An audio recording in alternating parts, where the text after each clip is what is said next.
स्वागत छ भाइ बहिनीहरुलाई नेपाल अनलाइन स्कुलमा।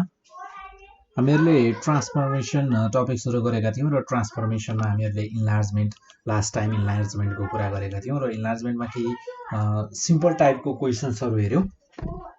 सो हामीहरु आज भने इन्लार्जमेन्ट नै हेर्ने छौं आज पनि, तर केही डिफरेन्ट टाइपको क्वेशन हेर्ने छौं। अब डिफरेन्ट टाइप भन्नाले जसमा हामीहरुको अब यहाँ कुनै एउटा पोइन्ट छ हामीहरुलाई दिएको a भन्ने पोइन्ट छ जसको कोअर्डिनेट छ हामीहरुसँग 2,3 if a 2,3 maps to a dash 4,6 under a certain enlargement find the center and scale factor of enlargement। हामीहरुसँग स्केल अफ इन्लार्जमेन्ट पनि छैन र त्यसपछि सेन्टर अफ इन्लार्जमेन्ट पनि छैन। सो हामीहरुले दुईटै क्याल्कुलेट गर्नुपर्ने छ यो क्वेशनमा। सो अब हामीहरुको यहाँ सेन्टर अफ इन्लार्जमेन्ट र स्केल अफ फ्याक्टर चाहिँ के हुन्छ हामी क्याल्कुलेट गर्छौं आज। सो जस्तै हामीहरु सुरु गर्छौं यसको calculation. So let a, b the centre भनेर भनौं, centre of enlargement. And so here let a, b be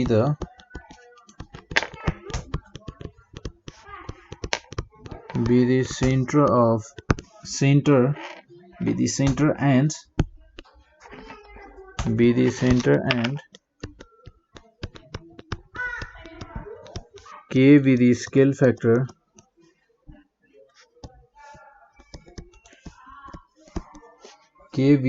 factor of enlargement and k be the scale factor of enlargement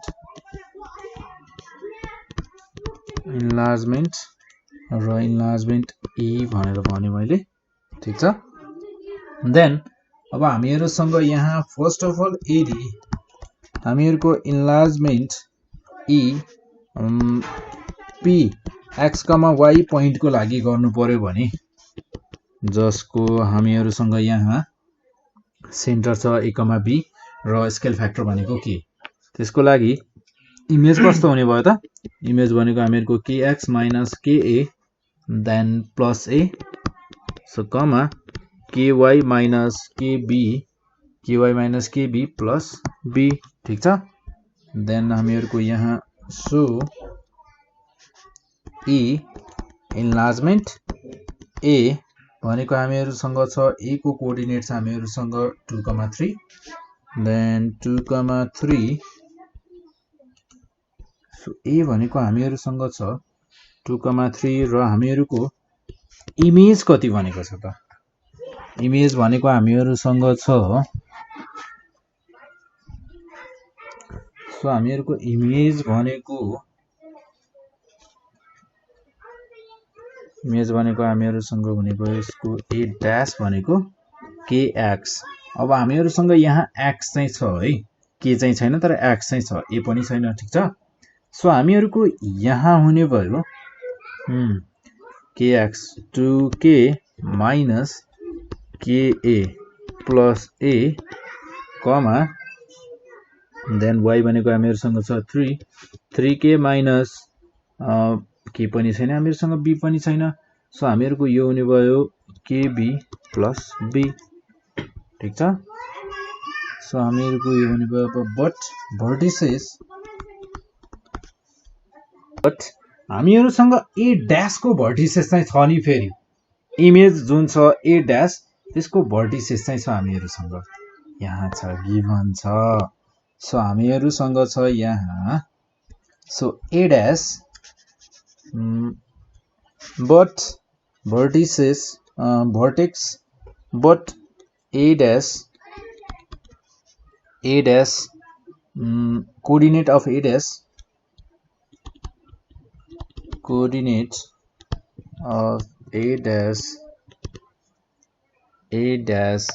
are a dash को हामीहरुसँग छ यहाँ 4,6। यदि हामीहरुसँग a dash छ भने so हामीहरुको यो के हुने भयो त? यो भनेको त हामीहरुको यहाँ 2k minus ka plus a is equals to 4, यो हुने भयो हामीहरुको इक्वेसन फर्स्ट। र त्यसै गरी 3k minus kb plus b is equals to 6 यो हुने भयो हामीहरुको इक्वेसन सेकेन्ड। अब हामीहरुसँग यहाँ अननोन भ्यालु भनेको दुईटा छ। अब अननोन भ्यालु दुईटा छ र हामीहरुसँग इक्वेसन पनि दुईटा छ। सो अब हामी इजिली यो दुईटा इक्वेसन्सलाई सल्भ गरेर भ्यालु निकाल्न सक्छौं कि सक्दैनौं त? सक्छौं होला, सक्छौं। किन सक्दैनौं त? सकिहाल्छौं नि हैन। के गर्ने होला त? हामीहरुसँग यहाँ अब मैले भने जस्तै दुईटा अननोन भेरिएबल र दुईटा इक्वेसन मात्र भइदिएको भए त हामी इजिली दुईटा इक्वेसनलाई सल्भ गर्थ्यौं, निकाल्थ्यौं। तर यहाँ त्यस्तो केस त छैन। यहाँ हाम्रो यहाँ के छ त? तीनवटा अननोन भेरिएबल छ र दुईटा इक्वेसन्स छ। अब भयो हामीहरुलाई प्रब्लम भएको छैन क्या। हामीहरुको जस्तै मान्नुस् हैन, centre of enlargement is at origin भनेर मैले भन्यो भने के हुने भयो त? a, b। So a, b भनेको 0,0 हुने भयो, ठीक छ। सो यदि a, b भनेको 0,0 हुन्छ भने अब हामीहरुको इक्वेसन्सहरु के हुने भयो त? फ्रम इक्वेसन फर्स्टबाट 2k minus ka plus a is equals to 4 हामीहरुको यहाँबाट a भनेको के हुने भयो? 0। सो यो हुने भयो हामीहरुको 2k is equals to 4, therefore k is equals to 2। Then अब हामीहरुको भ्यालु यदि हामीहरुले इक्वेसन सेकेन्डबाट निकाल्यौं भने पनि फ्रम इक्वेसन सेकेन्ड के को भ्यालु कति आउँछ त? 2 नै आउनु पर्छ। यदि 2 आयो भने ठीक छ भनेर हामी बुझ्छौं। सो यो पनि हुने भयो हामीहरुको 0 plus 0 is equals to 6, therefore k is equals to 6/3, therefore k is equals to 2। हामीहरुको k को भ्यालु कति रहेछ त? 2 रहेछ। 2 भनेको के हो? Scale factor. So hence the origin भन्दा सेन्टर अफ सर्कल भनेछु। hence the center of enlargement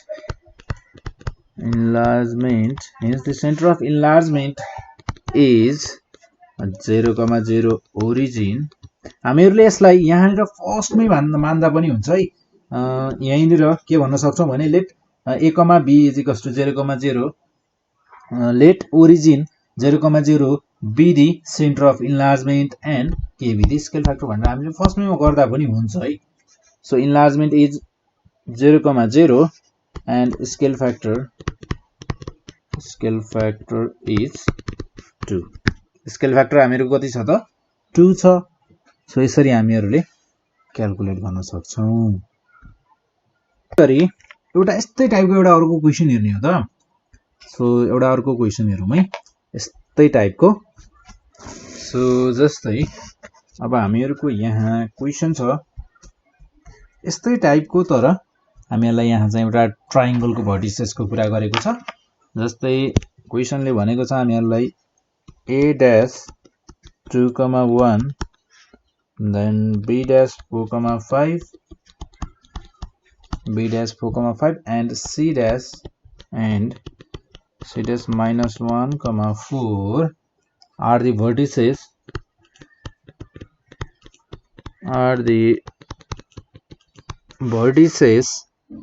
of the triangle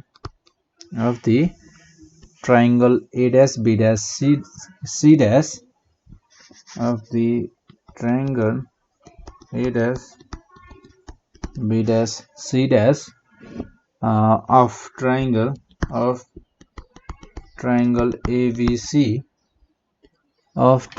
ABC when it is enlarged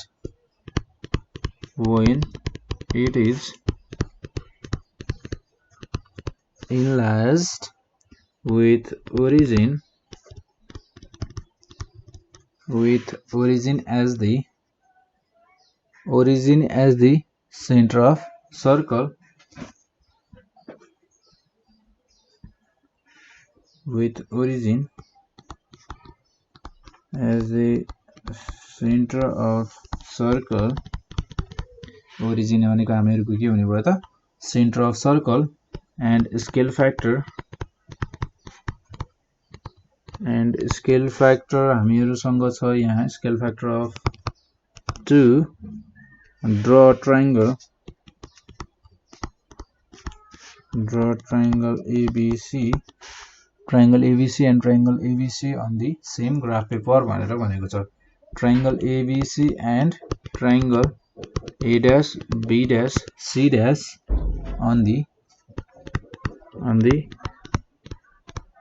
same graph paper so first of all हामी A dash B dash C dash को हामीहरुसँग भर्टिसेसहरु छैन है so छैन भने so first of all हामी भर्टिसेसहरु calculate गरौं ABC को triangle ABC मा हामीहरुको ABC को भर्टिसेसहरु छैन सो त्यो क्याल्कुलेट गरौं देन आफ्टर दैट हामीहरु त्यो दुईटैको तीनटै भर्टिसेसहरुको क्याल्कुलेसन गरिसकेपछि हामी के गर्ने छौं त त्यसलाई हामी ग्राफमा पनि प्लट गर्ने छौं सो हामीहरुको यहाँ क्वेशनले भने अनुसार हामीहरुको यहाँ स्केल फ्याक्टर छ 2 र सेन्टर अफ सर्कल छ कहाँ ओरिजिनमा सो त्यस्तो हो भने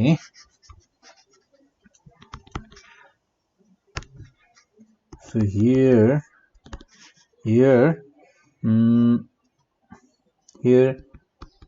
the origin the center of enlargement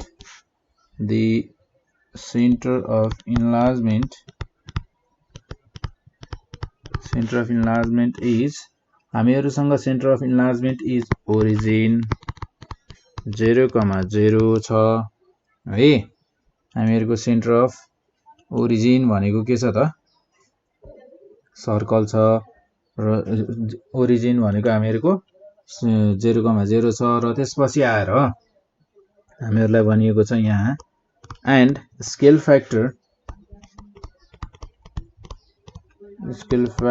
is हामीहरुलाई स्केल फ्याक्टर दिएको छ यहाँ 2 ठीक छ र त्यसपछि भनेको हामीहरुसँग यहाँ छ A dash B dash र C dash सो जस्तै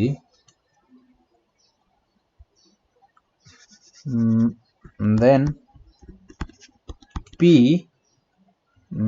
enlargement of Px, Y भनेको यसको इमेज भनेको हामीहरुको कति हुन्छ त यो हुन्छ हामीहरुको Kx minus Ka then plus A so हामीहरुको यहाँ Kx यो गरिरहनु पर्दैन किनभने हामीहरुसँग ओरिजिन भनेको हामीहरुको 0,0 छ सो Kx, Ky जसमा हामीहरुको K भनेको के हो त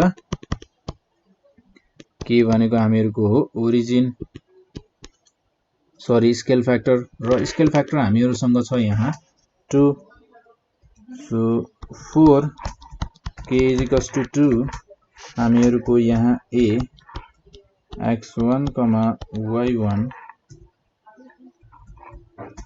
ठीक छ x1, y1 is equals to enlargement छ हामीहरुको 0 र स्केल फ्याक्टर छ हामीहरुसँग 0,0 र स्केल फ्याक्टर भनेको हामीहरुसँग छ 2 सो हामीहरुको A dash भनेको हामीहरुलाई यहाँ गिभन छ A dash भनेको कति छ त 2,1 सो यो छ हामीहरुको 2,1 देन यदि हामीहरुको यो 2,1 छ भने हामीहरुसँग यदि हामीहरुको यसलाई यहाँबाट हटाउँ है सो यदि हामीहरुसँग k को भ्यालु 2 छ then ax1, y1 is equals to हामीहरुको 0,0 भयो र स्केल फ्याक्टर 2 भयो भने हामीहरुको A dash भनेको कति हुन जान्छ त A dash भनेको 2x1, 2y1 देन हामीहरुको यहाँबाट A dash so A dash लेखिराख्नु परेन 2,1 is equals to so 2x, 2x1, 2y1, then यहाँबाट हामी 2x is equals to x1 is equals to 2 and 1 is equals to 2y1. therefore और हामीहरुको यहाँबाट के x1, so x1 भनेको भने हामीहरुको 1 and y1 भनेको 1/2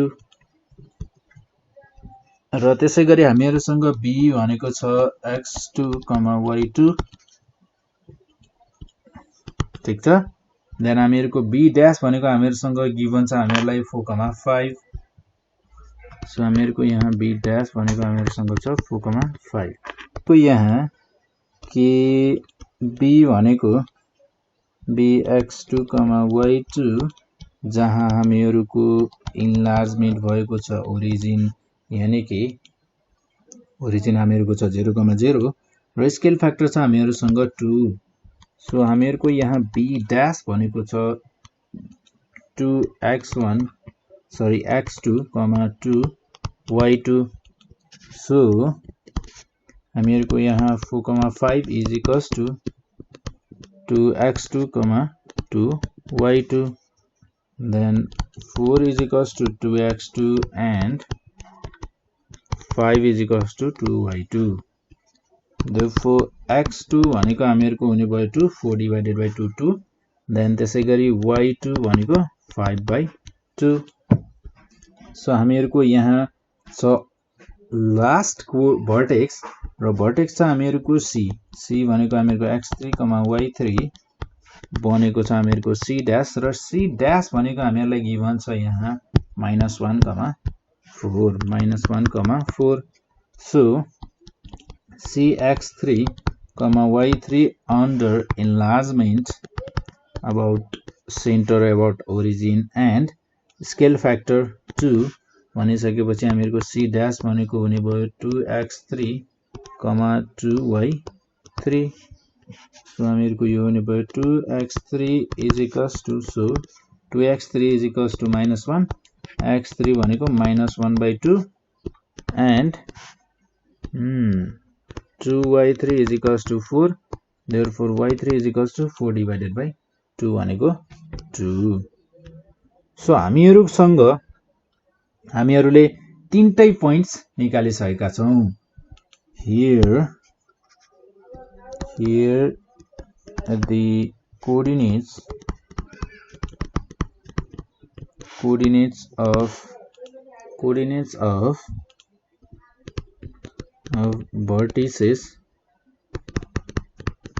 vertices of triangle ABC are ए भनेको हामीहरुसँग छ कति आएको छ त ए को आएको छ हामीहरुको कोअर्डिनेट भनेको 1, 1/2 र b को कोअर्डिनेट छ हामीहरुसँग यहाँ 2, 5/2 and c को कोअर्डिनेट छ हामीहरुसँग -1/2, 2 सो हामीहरुले कोअर्डिनेट्स निकालिसकेका छौं र यो कोअर्डिनेट्सहरुलाई अब हामीहरुलाई ग्राफमा राख्न त गाह्रो भएन तर यहाँ चाहिँ थोरै गाह्रो छ है किनभने यो अब पोइन्ट्समा आएको छ यहाँ 1/2, 5/2, 2 आएको छ सो 5/2 लाई चाहिँ तपाईहरुले जस्तै 2.5 हुन जान्छ यसलाई 3 लेख्दिनु होला 2,3 मा बनाउँदा हुन्छ र त्यसैगरी 1/2 छ यो हुने भयो हामीहरुको 0.5 यसलाई 1 मा राख्दिनु होला 1,1 मा नभए यसलाई 1,0 मा राख्दा ठीक होला 1,0 मा राख्दा हुन्छ कि 1,1 मा राख्दा ठीक देखिन्छ त्यो मिलाएर गर्न सक्नुहुन्छ सो यसरी हामीहरुले यस्तो टाइपको क्वेशन्सहरुलाई चाहिँ इन्लार्जमेन्टमा सोध्ने भनेको अब तपाईहरुलाई यस्तै टाइपको क्वेशन्सहरु हो यस्तो टाइपको क्वेशन्सहरु चाहिँ तपाईहरुलाई एक्जाममा सोध्ने बढी चान्सेस हुन्छ